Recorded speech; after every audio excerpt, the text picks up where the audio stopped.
You're listening to Rebel Justice, the podcast from The View magazine. When we think about justice, we think about it as an abstract, something that happens to someone else, somewhere else. But justice and the law regulate every aspect of our interactions with each other, with organisations, and with the government. We never think about it until it impacts our lives or those of someone close. Our guests are women with lived experience of the justice system, whether as victims or women who have committed crimes, people at the forefront of civic action who put their lives on the line to demand a better world. We ask them to share their insight into how we might repair a broken and harmful system with humanity and dignity. We also speak with people who are in the heart of the justice system, creating important change. Judges, barristers, human rights campaigners, mental health advocates, artists and healers. Medomsley Detention Centre, County Durham. A place that was meant to correct, guide and rehabilitate young men. But for many, it became a place of fear, pain and abuse. Before even going into Medomsley, the police officers who transported me warned me about the place. Told me I must call the officers sir. As soon as the police left, I was made to stand to attention. Then one of them banged my head off the wall. He grabbed me by the neck and said, "Did I tell you could sit down?" That was my introduction to Medomsley. It didn't get any better. Medomsley opened in 1961, one of many so-called senior detention centres built to house young offenders aged 17 to 21. However, Medomsley sometimes held young people who were aged under 17, usually because nearby junior youth detention centres were full. The youngest known person identified at Medomsley was just 14 years old. The regime was military in nature, short, sharp, and designed to instill discipline. Trainees were made to rise at dawn, run around the compound, and work long hours under constant supervision. On paper, strict rules existed to prevent abuse. Rule 25 stated that no officer shall use force unnecessarily and that no officer shall deliberately act in a manner calculated to provoke an inmate. But inside Medomsley, those rules meant nothing. From the moment that trainees arrived, the regime was brutal. I was ordered to get in the bath. The water was scalding hot. Absolutely boiling hot. I screamed in pain and was told to immerse myself under water. To this day I cannot have a hot bath. Physical violence was routine. Complaints were ignored or punished. Some tried to speak up. I did try and tell one of the officers about what had happened, but I was told that nobody would believe me and I was lying. Trainees were woken at 6:30 a.m. They ran laps, shaved, and then worked until night. Visits were rare and sometimes cancelled if a boy showed visible bruises. I was given a whack on the side of my head that caused a black eye. The officers told me my visit had been cancelled because my face was marked, and they told my mum I was ill. Behind the facade of order, a regime of humiliation, racism, and terror took hold. Although I had been in care homes since the age of 11 or 12 and was used to rules and regulations set by the homes, I was not ready for the regime of Medomsley and the way it was run. The detention centre was run like a military camp, with one big exception: fear. The fear of where the next punch from the officers was coming from was always with you. The mental anguish caused by this fear was always there, and it was as bad as the actual physical assaults I suffered. Silly things like not being able to talk to anyone really used to get to me. Just another form of mental torture. But it was the sexual abuse that became the darkest stain on Medomsley's walls. Neville Husband, who joined the prison service in 1963, had been building a life around control over young people since childhood. At 14, he became a scout troop leader. 2 years later, he was a Sunday school teacher, a role he maintained for years alongside involvement in the Christian charity Tok H.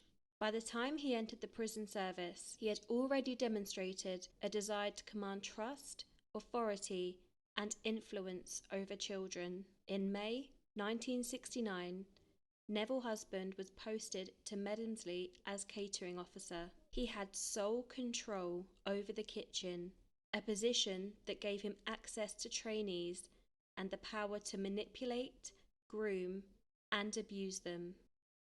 Within the first few weeks, a male who I knew to be Neville Husband befriended me. He was the head chef in the kitchens, and I suppose he was one of the first members of staff to be friendly towards me. I was petrified and felt that Husband was my only friend in the centre. Within a short space of time, Husband had singled me out and made me number one in the kitchens. I thought this was a privilege at the time, because I was treated more like a member of staff. I could have as much food as I wanted to. I worked with Husband on a daily basis. To me, Husband became my main abuser in the centre. Thinking back now, I think he deliberately groomed me so that he could sexually abuse me. On 2 occasions, Neville Husband followed me into the toilets and into the toilet cubicle.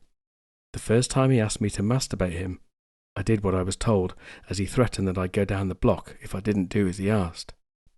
He used to brush past me and touch me. He said we weren't allowed to wear underwear for hygiene. He kept porn in his desk. He'd show it to me and say, "I'd love to do that to you." Every time, Husband took me upstairs to abuse me, that after a while his gratification had more to do with the violence he inflicted upon me. He would put his hands around my throat and squeeze until I could hardly breathe. He also had a silk scarf, and he would use it to practically strangle me. Husband's abuse was not hidden from the system. Prison staff were aware. The prison officer told me that I was to start work in the kitchens the next day, and that I would be Mr. Husband's new wife, and he laughed. Trainees whispered warnings to one another. The kitchen was a place of danger. Rumours circulated. Disclosures were made, but the abuse continued unchecked. I told an officer what happened. He said he'd write a report. Later that day, he punched me in the stomach and told me if I said anything again, he'd do it worse. After the incident at the farm, I managed to get the courage to tell somebody about what had been happening to me. I decided to complain to a prison officer because he was the highest officer in the centre except the governor. I tried to tell him what had been happening, and I can still remember the exact words he used in response. "Fuck off, you're taking the fucking piss. None of my officers would ever do that." For some, the psychological impact was immediate and severe. I was blindfolded. They put a noose around my neck and said I could easily be found hanging. They laughed while they did it. I thought I'd never get out alive. On the third day at Medomsley, I tried to kill myself. I'd been lying in bed all night thinking about how I couldn't cope with the way the guards were treating me. I remember thinking that they would end up killing me, so I decided that I wouldn't give them a chance, and I would do it myself first. The abuse had a psychological effect on me. In the morning of my third day, I took a razor blade to cut my wrists while I was at the sink. Husband also forced other trainees to take part in the abuse. I remember that was an incident one day where a new lad was pinned down on his bed by the other inmates, and Husband stuck a broom handle up his bottom. Husband was in the dormitory at the time and had ordered the boys to pin him down. It was like an initiation thing. I was sitting on the top bunk and watched as 3 other boys pinned this lad down. Husband was telling the lads what to do. Husband's abuse didn't just take place inside the walls of Medomsley. Husband was a key member of St Cuthbert's drama group, which rehearsed at St Cuthbert's Church Hall in Shotley Bridge. He wrote and acted in some of these plays. In the 1980s, he brought trainees from Medomsley to help serve refreshments during these performances. At least one trainee alleged that another member of this drama group sexually abused him during one of these visits. The male in question was later identified and arrested, but was not charged due to insufficient evidence. Leslie Johnston, who joined Medomsley as a clerical officer before moving to the stores to work as a storeman, shared victims with Husband. Some were abused together. The sexual offences that Johnston committed in the company of Husband were often more extreme in nature and frequently involved violence, the use of restraints, weapons, and blindfolds. These attacks left some victims in fear for their lives. Husband came to my cell with Johnston, and that's when I was raped by both of them. I was thrown to the floor by Husband, who then proceeded to get a knife out which had a 6-inch blade. Johnston was shouting that they were going to murder me. Husband then took his trousers down and then forced me to perform oral sex on him as he held the knife to my throat. I was in great fear for my life. It was horrible, and he was sexually excited. As this was happening, Johnston took his trousers down and started to rape me from behind. Husband's and Johnston's crimes were just one part of a culture of violence at Medomsley. Physical abuse was rife. Trainees were punched, kicked, and forced to perform humiliating exercises. I was punched in the face by an officer. He told me to strip naked and then made me do bunny hops naked down the corridor in front of the rest of the inmates. There was an officer at the top and the bottom of the corridor, and they would kick you when you got to the end, or follow you up the corridor and kick you if you stopped. I was made to go up and down the corridor until I couldn't do it anymore. It was done to humiliate me. They would even point at my genitals and make fun of me, and just to add to the humiliation. The regime in PE was really hard. I saw other inmates break their arms or legs to get out of it, and to get away from the PEI and prison officer. One would brace his arms against something and get other lads to kick his arm. I also saw lads jump off a bunk onto someone's leg to smash it. I heard it break. When someone managed to break a bone, they were taken out and not seen again. And many of these injuries went untreated, meaning 2 young men would die during their time in the centre, with treatment that was slow, inadequate, or even denied. David Caldwell, aged 18, had asthma, but his injuries were ignored and his illness mismanaged. On the 12th of January 1982, he was declared dead from respiratory failure. Ian Angus Shackleton, also 18, was diabetic and arrived with his insulin mismanaged. His condition deteriorated, and despite hospital visits and urgent calls to medical staff, he died on the way to the Royal Victoria Infirmary. But these deaths were treatable and preventable, but the system did nothing. The institutional failures stretched far beyond Medomsley. Complaints reached the Home Office, but their response was minimal. One father wrote to the Home Office about his son's mistreatment at Medomsley, highlighting the family's concerns and attempts to be taken seriously, but the system largely dismissed them. Probation officers, social workers, doctors, and even local clergy, many of these witnessed the signs of abuse, and many even heard disclosures from victims, but their action was rare. I was marched in front of the senior officer. He asked me what had happened to me. I told him that I'd been set about by the officers in reception, then set about again by officers after having my hair cut in the mess, then again at 3 a.m. in the morning after doing bunny hops. I told him that his officers had set about me. He replied, "You don't want to say things like that. We can make life easy in here or hard in here." He instructed for me to be taken away. I was marched back to the cell in the punishment block. I was left alone for quite some time.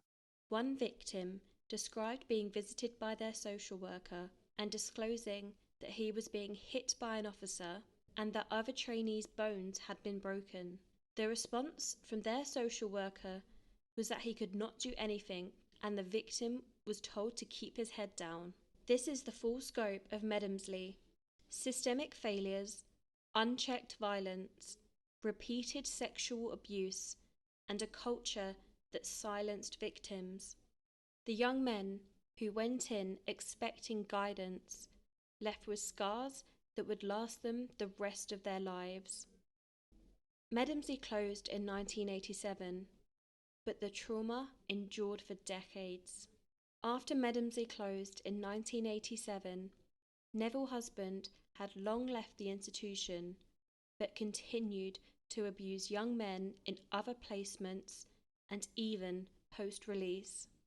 Leslie Johnston, his colleague and fellow abuser, moved to Kirk Levington Young Offender Institution, where he continued the pattern of abuse. In 1989, a trainee at Kirk Levington accused Johnston of sexual assault. Johnston admitted acts of indecency with trainees at both Kirk Levington and previously at Medomsley, sometimes targeting former trainees at his home when his wife was away. He was convicted of indecent assault, fined only £250, and given a suspended prison sentence. Johnston died in 2007 before the full investigation into Medomsley could assess further allegations. Neville Husband himself faced multiple investigations over decades. While serving in the prison service and later as a minister, he repeatedly sought positions of authority over vulnerable young men. Complaints to the police, the Home Office, and social services were repeatedly dismissed or ignored. In 2005, after a long-running investigation, Husband was convicted of 3 counts of buggery with a teenager and 1 count of indecent assault. He was sentenced to 10 years in total, accounting for previous convictions. However, the judge indicated that any further cases against him would likely be discontinued, meaning many victims were denied justice. Even after his release in 2009, Husband continued to target vulnerable victims. The systemic failures at Medomsley, coupled with institutional indifference from the prison service, social workers, and the church, created an environment in which abuse could continue unchecked for decades. Families of victims often did not believe their children's accounts, and victims themselves were frequently dismissed or threatened when they tried to speak out. The consequences of these failures were tragic. Not only the widespread abuse itself, but the lifelong impact on survivors who were ignored, silenced, and disbelieved. Between 2001 and 2023, more than 2,000 men came forward to Durham Constabulary. Their testimonies led to multiple investigations: Operation Halter, Operation Seabrook, and finally Operation Dearness, conducted by the Prisons and Probation Ombudsman. Operation Dearness confirmed what survivors had long known, that abuse at Medomsley was widespread, systematic, and allowed to flourish in plain sight. Now, we speak of the Police and Probation Ombudsman, Adrian Usher, who investigated these crimes for Operation Dearness, to uncover how this was allowed to happen, what could have been done, and how such abuse might be prevented in the future.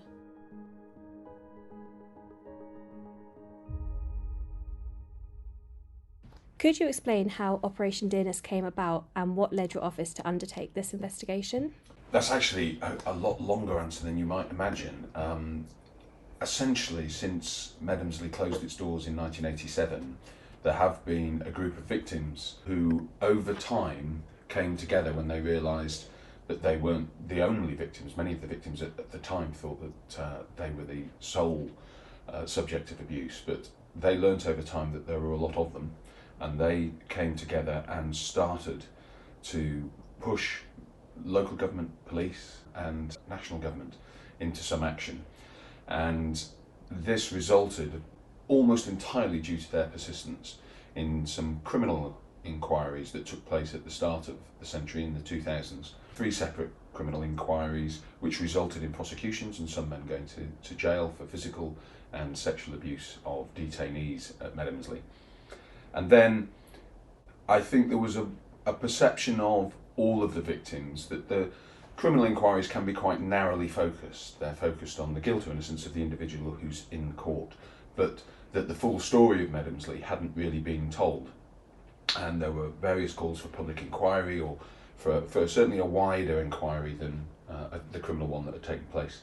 And as a result of that, the Lord Chancellor, who was Alex Chalk, at the time, in 2023, he commissioned me to conduct exactly that inquiry, to answer the question really of why did the abuse go on for so long without being stopped. Thank you. So, after beginning the report, what was your personal reaction as you began to uncover the scale of what had happened? To be honest, after 35 years as a senior detective in the Met, I thought I was fairly unshockable, and that turned out not to be true.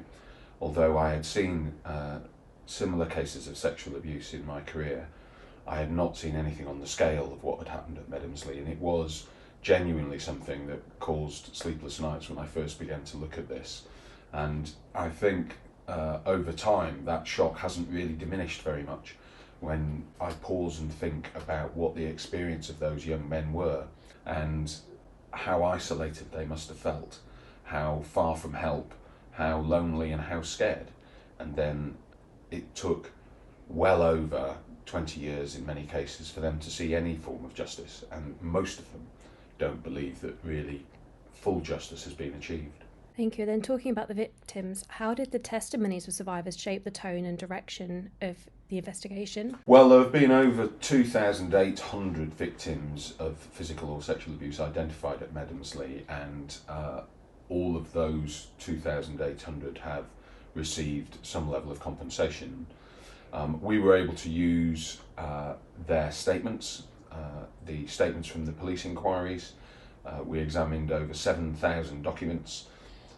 We spoke afresh to over 70 witnesses, and we were absolutely guided in the investigation by what the victims told us had been their previous experience of investigations, and also what they wanted to be covered now. And I think we've achieved that. The report publishing is as comprehensive an investigation of the events at Medomsley as I think really it's possible to get today. The report itself describes a culture of systemic physical abuse that became embedded. How do you think that culture took root and persisted over 2 decades? Well, I think it was a different time, and that doesn't excuse what happened. But attitudes to violence were shaped by people's own experiences. Many of the men who worked at Medomsley had been through national service, in which low-level physical violence was a feature of training, as well as pushing young men to the limits of their endurance. And we saw both of those things occurring at Medomsley. Sadly, in 2 cases, 2 young men died as a result of the physical limits of what they were pushed to. And so corporal punishment was a feature in schools. As I say, attitudes to violence were different then. I also think it was a complete lack of direction of the centre.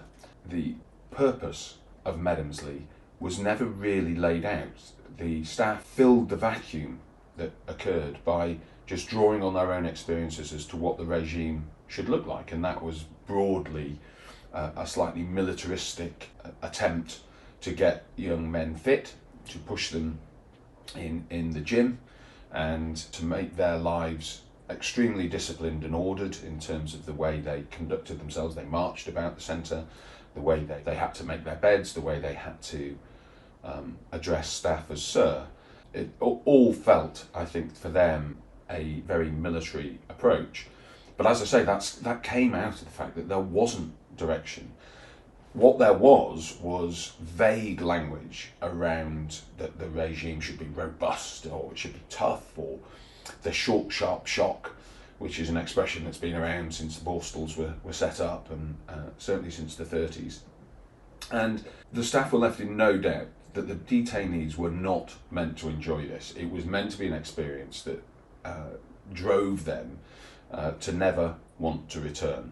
And what that meant for most of the staff was violence.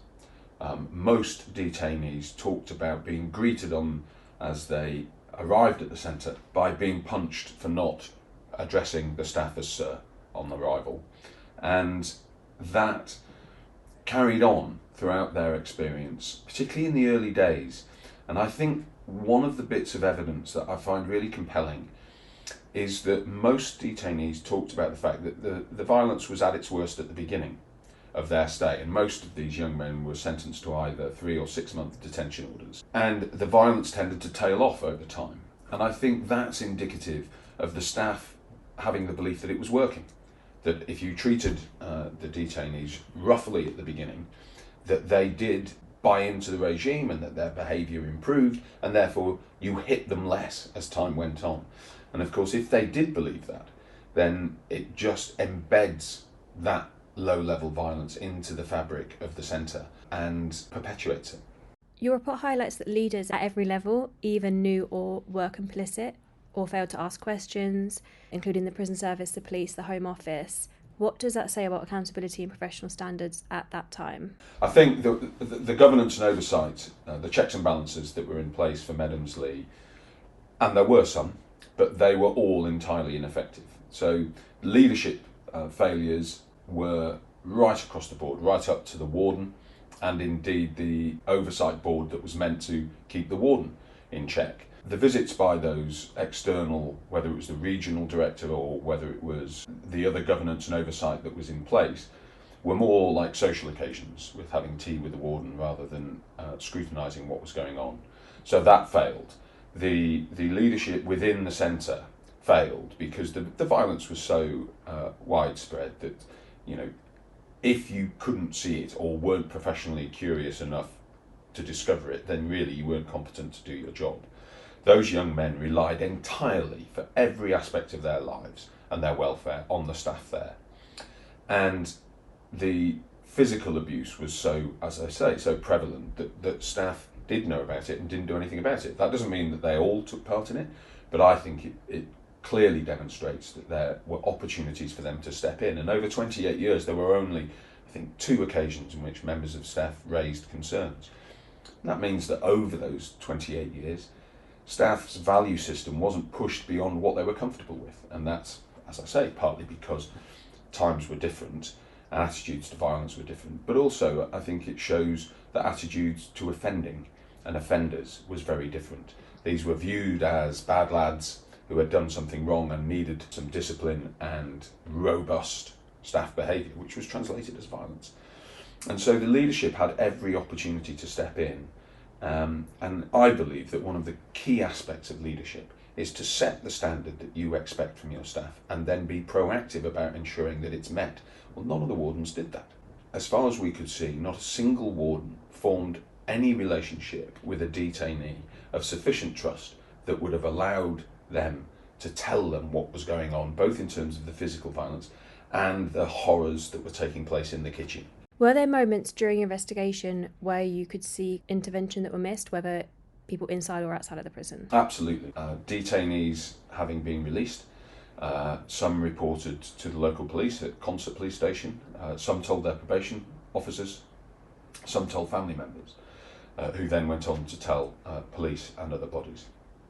And broadly, those allegations were either not recorded, or if they were recorded, they were simply handed over to Medomsley to investigate and then report back the result. And that sadly is true even of the deaths of the 2 young men. And so, yes, there were opportunities for it to be stopped. Had the leadership inside Medomsley behaved as leaders, it would have been stopped. If anybody had wondered about why there were jokes about what was happening in the kitchen in terms of the predatory sexual behaviour of Neville Husband, if you're joking about that, you know about it. And why have you not stepped in to do something about it? Now, Husband is a particular case. He's not the only sexual predator that was there, but he was the most prolific, and possibly the most prolific in our history. He was offending for 27 years in his prison service. He was offending before. There were allegations when he worked at Portland Borstal. He moved from Portland Borstal to Medomsley, where he worked for 18 years, and the allegations cover all of that period.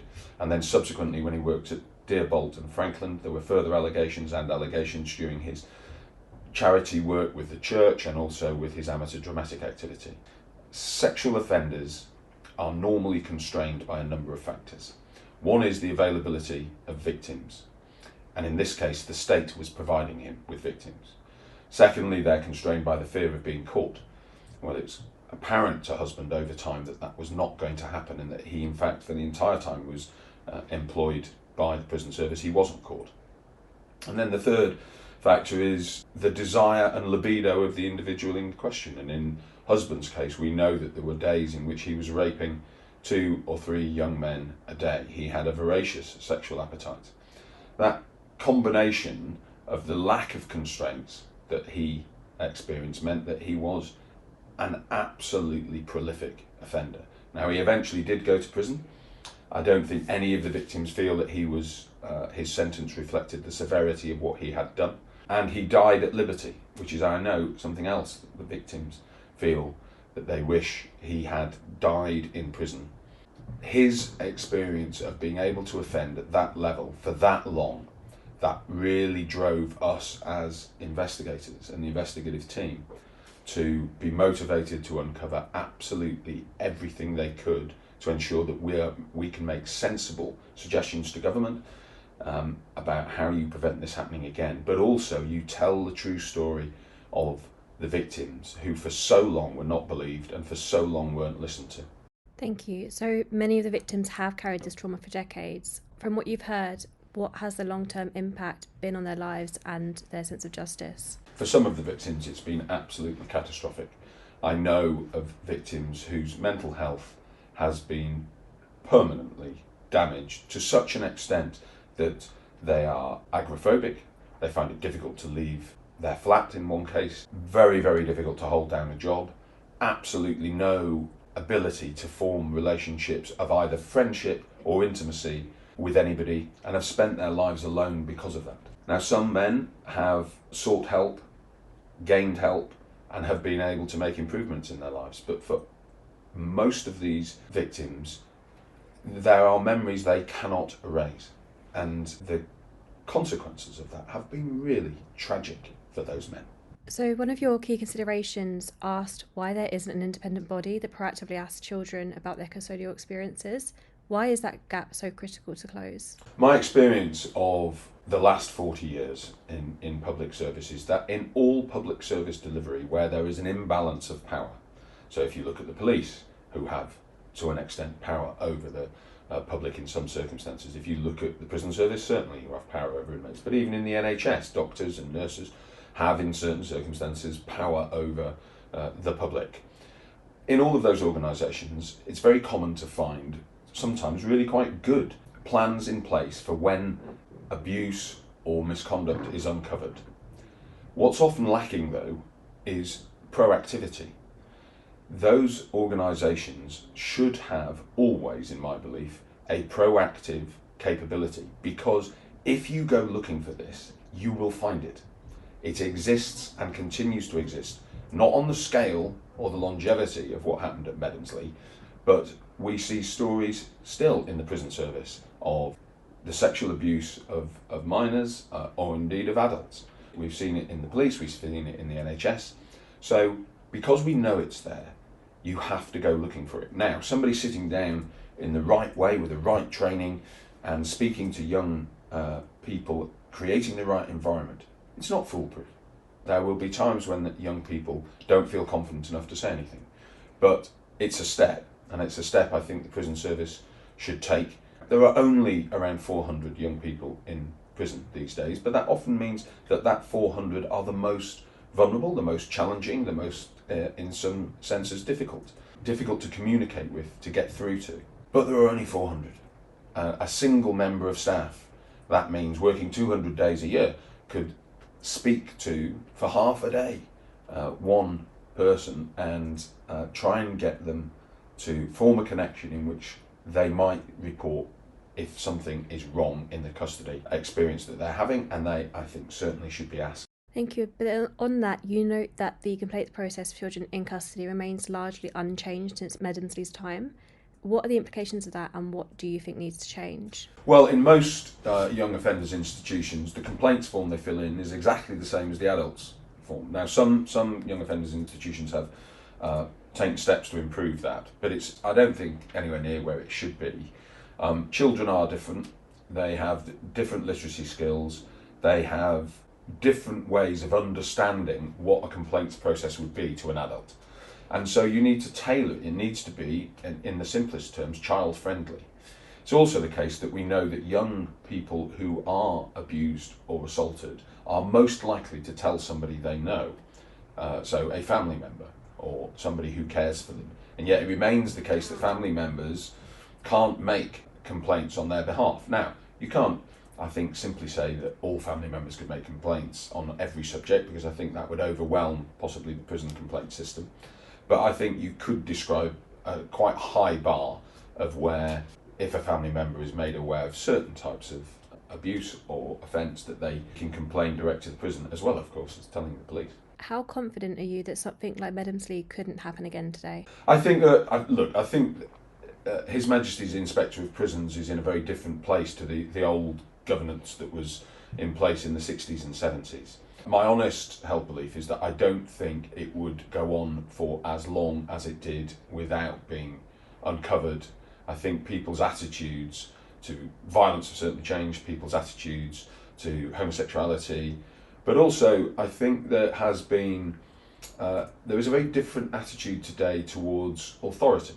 I think the public are not as deferent as they were in the 60s and 70s, whether that's to the police or the prison service or even GPs and NHS staff. I think they are far more likely to speak up, and I certainly hope they are.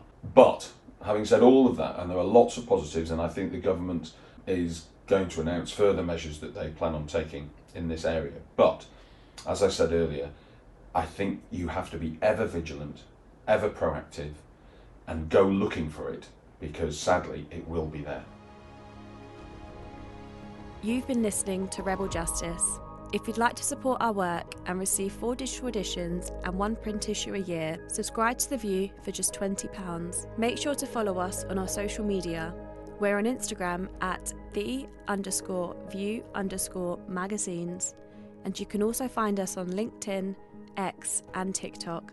If you'd like to reach out to us directly, you can email inquiries to us at press@theviewmagazine.org. Please share this story.